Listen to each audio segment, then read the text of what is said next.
ആറാം ദിവസം ദൈവം മനുഷ്യനെ സൃഷ്ടിച്ചു.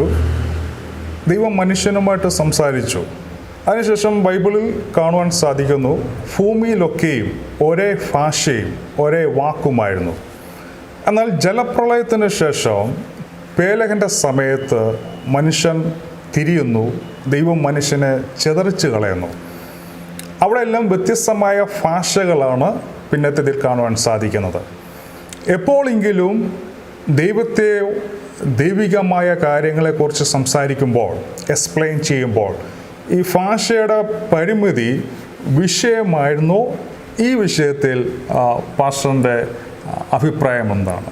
അനേകം ഭാഷകളുള്ള ഒരു ലോകത്താണ് നാം ഇന്ന് ജീവിക്കുന്നത്. പരസ്പരം ആശയങ്ങൾ കൈമാറുന്നതിനാണ് നമ്മൾ ഈ ഭാഷ ഉപയോഗിക്കുന്നത്. മനുഷ്യരുടെ ഭാഷാ ലോകത്തു നിന്നുകൊണ്ട് മനുഷ്യർ തമ്മിൽ സംസാരിക്കുമ്പോഴാണ് മനുഷ്യർക്ക് കാര്യങ്ങൾ മനസ്സിലാക്കാൻ കഴിയുന്നത്. ഇതുപോലെ തന്നെ മൃഗത്തിൻ്റെ ആശയ ലോകത്ത് നിന്നുകൊണ്ട് മൃഗങ്ങൾ തമ്മിൽ സംസാരിക്കുമ്പോൾ മൃഗത്തിന് കാര്യങ്ങൾ പരസ്പരം മനസ്സിലാക്കാനായിട്ട് സാധിക്കുന്നു. മൃഗത്തിൻ്റെ ആശയ ലോകത്ത് നിന്നുകൊണ്ട് മനുഷ്യരോട് സംസാരിക്കാൻ ശ്രമിക്കുമ്പോൾ മനുഷ്യർക്കത് മനസ്സിലാക്കാൻ സാധിക്കുന്നില്ല. അതിൻ്റെ കാരണം എന്താണെന്ന് ചോദിച്ചാൽ അത് മനുഷ്യരുടെ ആശയലോകമല്ല, മൃഗത്തിൻ്റെ ആശയലോകമാണ്.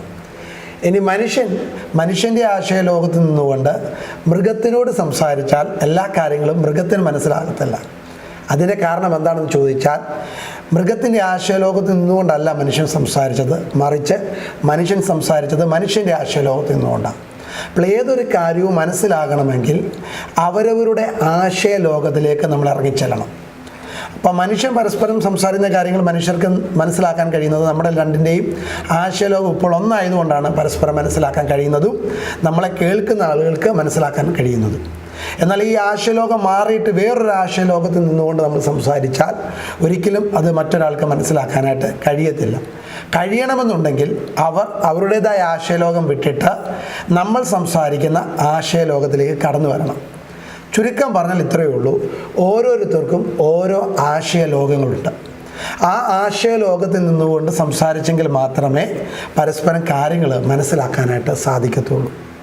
പ്രിയ പാസ്റ്റർ സംസാരിച്ചപ്പോൾ എനിക്ക് ഏറ്റവും ഇഷ്ടമായ കുറച്ച് പദങ്ങൾ, മൃഗത്തിന് ഭാഷാലോകമുണ്ട്, മനുഷ്യർക്കും ഭാഷാലോകമുണ്ട്. മൃഗവുമായിട്ട് കമ്മ്യൂണിക്കേറ്റ് ചെയ്യണമെങ്കിൽ അതിൻ്റെ ഭാഷയിൽ സംസാരിക്കണം. ഓക്കെ, മൃഗങ്ങൾ തമ്മിൽ കമ്മ്യൂണിക്കേറ്റ് ചെയ്യണമെങ്കിൽ മൃഗത്തിൻ്റെ ആശയലോകത്തിലേക്ക് ഇറങ്ങി വരണം.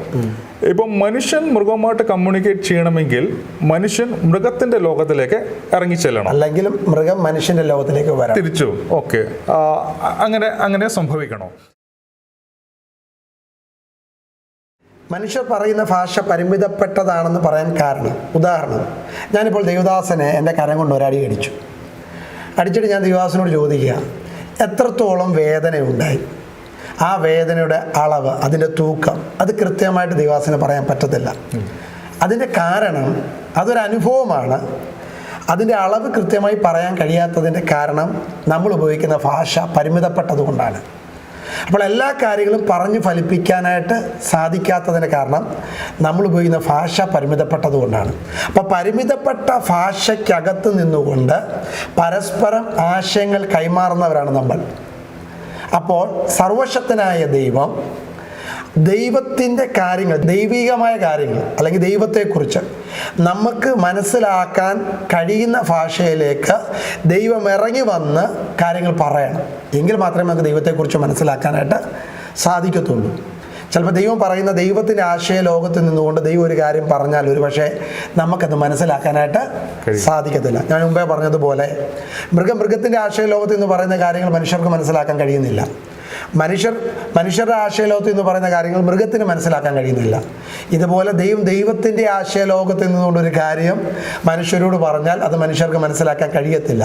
അപ്പോൾ ഒന്നെങ്കിൽ നമ്മൾ ദൈവത്തിൻ്റെ ആശയലോകത്തിലേക്ക് കടന്നു ചെല്ലണം, അതല്ലെങ്കിൽ ദൈവത്തിൻ്റെ ആശയലോകം വിട്ടിട്ട് മനുഷ്യരുടെ ആശയലോകത്തിലേക്ക് കടന്നു വന്നിട്ട് ഈ പരിമിതപ്പെട്ട ആശയലോകത്തിൽ അകത്ത് നിന്നുകൊണ്ട് ദൈവത്തിൻ്റെ കാര്യങ്ങളെ ദൈവം നമുക്ക് വെളിപ്പെടുത്തി തരണം. എങ്കിൽ മാത്രമേ നമുക്ക് ദൈവിക കാര്യങ്ങളെ മനസ്സിലാക്കാനായിട്ട് കഴിയത്തുള്ളൂ.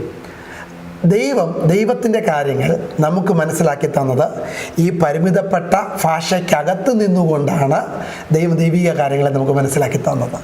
തീർച്ചയായിട്ടും പരിമിതപ്പെട്ട ഭാഷയ്ക്കകത്ത് നിന്നുകൊണ്ട് മനുഷ്യരുപയോഗിക്കുന്ന ഈ ഭാഷയ്ക്കകത്ത് നിന്നുകൊണ്ടാണ് നമ്മൾ പരിമിതികളില്ലാത്ത ദൈവത്തെക്കുറിച്ച് മനസ്സിലാക്കാൻ പോകുന്നത് എന്നൊരു ധാരണ നമുക്കിടെ ഉള്ളിൽ ഉണ്ടായിരിക്കണം. തീർച്ചയായിട്ടും അത് തന്നെയാണ്. കാരണം ഇത്രയും സർവശക്തനാന്ന് പറയുമ്പോൾ സകലത്തെയും സൃഷ്ടിച്ചിരിക്കുന്ന ദൈവം ആ ഒരു അളവിൽ നിന്നുകൊണ്ട് മനുഷ്യനുമായിട്ട് കമ്മ്യൂണിക്കേറ്റ് ചെയ്യുമ്പോൾ വചനത്തിൽ പറയുന്ന പോലെ മർത്യനെ ഓർക്കേണ്ടതിന് അവനെന്ത്.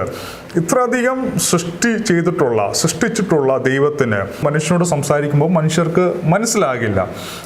അതുകൊണ്ട് ദൈവം മനുഷ്യന് മനസ്സിലാകാൻ വേണ്ടി മനുഷ്യർ ആശയലോകത്തിലേക്ക് ഇറങ്ങി വന്നു എന്ന് പറയുന്നതായിരിക്കും ഉചിതം. ശരിക്കും പറഞ്ഞാൽ കർത്താവായ യേശുക്രിസ്തുവിനെ പറഞ്ഞ താൻ ദൈവരൂപത്തിലിരിക്കെ ദൈവത്തോടുള്ള സമത്വം മുറുകെ പിടിച്ചുകൊള്ളണം എന്ന് വിചാരിക്കാതെ അവൻ ദാസരൂപം എടുത്തു, വേഷത്തിൽ മനുഷ്യനായി. മറ്റൊരു വചനം പറയുന്നു, വചനം ജഡമായി കൃപയും സത്യവും നിറഞ്ഞവനായി നമ്മുടെ ഇടയിൽ വന്നു പാർത്തു. കർത്താവായ യേശുക്രിസ്തു ഈ ഭൂമിയിൽ മനുഷ്യർക്ക് മനസ്സിലാകുന്ന ഭാഷയിൽ ഒരു വേഷത്തിൽ മനുഷ്യനായി കടന്നു വന്ന് മനുഷ്യരോട് ദൈവിക കാര്യങ്ങളെ മനുഷ്യൻ്റെ ഭാഷയിൽ സംസാരിച്ചു. അതാണ് ഇന്ന് നമ്മൾ ഉപയോഗിക്കുന്ന ബൈബിളിൽ രേഖപ്പെടുത്തിയിരിക്കുന്ന തിരുവചനങ്ങളിൽ അധികവും. യേശുക്രിസ്തു നമ്മളോട് പറഞ്ഞിരിക്കുന്ന അനേക കാര്യങ്ങൾ നമ്മളന്ന് ജീവിച്ചിരിപ്പില്ല, നമ്മളന്ന് നേരിട്ട് കേട്ടിട്ടില്ല. എങ്കിലും യേശുക്രിസ്തു പറഞ്ഞിരിക്കുന്ന കാര്യങ്ങൾ നമുക്ക് തിരുവെഴുത്തുകളിൽ കാണുവാനായിട്ട് സാധിക്കും. നമ്മൾ ഈ ഭാഷയുടെ പരിമിതികൾ, അതിൻ്റെ ലിമിറ്റേഷൻസ് ഒക്കെ പറഞ്ഞപ്പോൾ എൻ്റെ മനസ്സിൽ വന്ന ഒരു ചോദ്യം, നമ്മുടെ ഈ ബൈബിൾ എഴുതിയിരിക്കുന്നത് അല്ലെങ്കിൽ ഈ കാലഘട്ടം എന്ന് പറയുന്നത് ഒരുപക്ഷെ 4000-5000 വർഷം മുമ്പ് സംഭവിച്ചിട്ടുള്ള കാര്യങ്ങളാണോ? ദൈവം മോശയ്ക്ക് ന്യായപ്രമാണം കൊടുക്കുന്നത്, അതിനുശേഷം പുതിയ നിയമം വീഴുന്നു, അതിനുശേഷം ബൈബിൾ വീഴുന്നു, ബൈബിൾ അച്ചടിച്ച് വീഴുന്നു.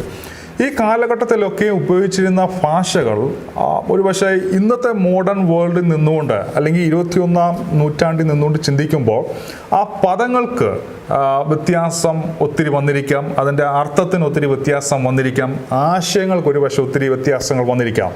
അങ്ങനെ ഒരു സാധ്യത കാണുന്നുണ്ടോ? തീർച്ചയായിട്ടും. കാലങ്ങൾ കഴിഞ്ഞപ്പോൾ നമ്മൾ ഉപയോഗിക്കുന്ന പല പദപ്രയോഗങ്ങളും ആദിമകാലങ്ങളിൽ ഉപയോഗിച്ച ആ അർത്ഥം മാത്രമല്ല ഇന്ന് അതിന് വേറെയും അർത്ഥങ്ങൾ ഉണ്ടായിട്ടുണ്ട്. സാധാരണ എല്ലാവരും പറഞ്ഞു കേട്ടിട്ടുള്ള ഒരു കാര്യമാണ്, ഇന്നത്തെ കാലത്ത് ഏറ്റവും അധികം ഉപയോഗിക്കുന്ന ഒരു വാക്കാണ് നെറ്റ് എന്നുള്ള ഒരു വാക്ക്. നെറ്റ് എന്ന് പറയുമ്പോൾ തന്നെ കൊച്ചുകുട്ടികൾക്ക് വരെ അറിയാം ഇത് ഇൻ്റർനെറ്റിനെ കുറിച്ചാണ് പറയുന്നത് എന്ന്.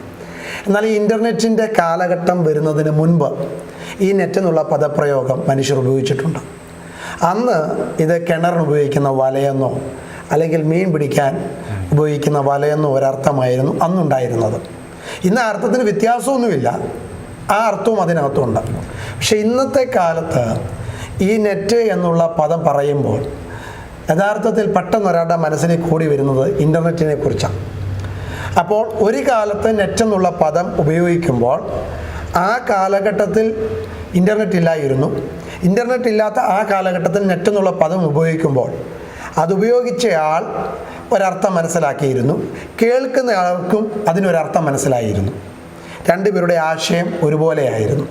എന്നാൽ ആ പദപ്രയോഗം കാലങ്ങൾ കഴിഞ്ഞ് ഇന്ന് ഉപയോഗിക്കുമ്പോൾ ഇന്നത്തെ ജനങ്ങൾ അത് മനസ്സിലാക്കുന്നതും ഉപയോഗിക്കുന്നയാളും ആ അർത്ഥത്തിന് കൊടുത്തിരിക്കുന്ന വേറൊരു തലമുണ്ട്. അപ്പോൾ ബൈബിളിൽ ഒരു കാലത്ത് ഉപയോഗിച്ചിരുന്ന പദപ്രയോഗങ്ങൾ, അവർ പറഞ്ഞ വാക്കുകൾ, അന്ന് അവർ കേട്ട സമൂഹം, ആ സമൂഹം അത് പറഞ്ഞപ്പോൾ എന്താണോ മനസ്സിലാക്കിയത്, ഇന്ന് അതേ വാക്കുകൾ നമ്മൾ വായിക്കുമ്പോഴോ നമ്മൾ പ്രസംഗിക്കുമ്പോഴോ നമ്മളത് ഉപയോഗിക്കുമ്പോൾ നമ്മളെന്താണ് ചിന്തിക്കുന്നത്, കേൾക്കുന്നവരെന്താണ് ചിന്തിക്കുന്നത്, അപ്പോൾ വളരെ വ്യത്യാസമുണ്ട്. അപ്പോൾ ശരിക്കും നമ്മൾ വചനം പഠിപ്പിക്കുമ്പോൾ അല്ലെങ്കിൽ വചനം പ്രസംഗിക്കുമ്പോൾ ഇത് എഴുതപ്പെട്ട കാലഘട്ടത്തിൽ അല്ലെങ്കിൽ ഇത് പറഞ്ഞ സമയത്ത് ആ ആളെന്താണോ ഉദ്ദേശിച്ചത്, കേട്ടവർ എന്താണോ മനസ്സിലാക്കിയത്, ആ രീതിയിൽ നിന്നുകൊണ്ട് വചനം പ്രസംഗിക്കുമ്പോൾ മാത്രമേ അത് യഥാർത്ഥമായി സത്യവചനമാകുന്നുള്ളൂ. കാലഘട്ടം മാറി ഇന്നത്തെ രീതിയിൽ അതിനെ ചിന്തിച്ചുകൊണ്ട് നമ്മളത് പറയുമ്പോൾ അന്ന് അവർ ഉദ്ദേശിച്ചതോ അവർ മനസ്സിലാക്കിയോ കാര്യങ്ങളെ ആയിരിക്കത്തില്ല ഇന്നത്തെ ആ പദപ്രയോഗം നമ്മൾ മനസ്സിലാക്കിക്കൊണ്ട് സംസാരിക്കുമ്പോൾ. അതുകൊണ്ട് നമ്മൾ ഉപയോഗിക്കുന്ന പദപ്രയോഗങ്ങൾ ഇന്നത്തെ കാലഘട്ടത്തിൽ അതിൻ്റെ അർത്ഥങ്ങളെല്ലാം വ്യത്യാസമുള്ളതുകൊണ്ട് ബൈബിൾ നമ്മൾ പ്രസംഗിക്കുമ്പോൾ നമ്മൾ ഏറ്റവും അധികം മനസ്സിലാക്കേണ്ട ഒരു കാര്യം, അന്ന് അവർ പറഞ്ഞതെന്താണോ, കേട്ടതെന്താണോ, അവർ മനസ്സിലാക്കിയതെന്താണോ ആ രീതിയിൽ അതിനെ പ്രസംഗിച്ചാൽ ഉപദേശപരമായ കാര്യങ്ങൾ തെറ്റില്ലാതെ കൃത്യമായി ബൈബിൾ വ്യാഖ്യാനിക്കാനായിട്ട് കഴിയും.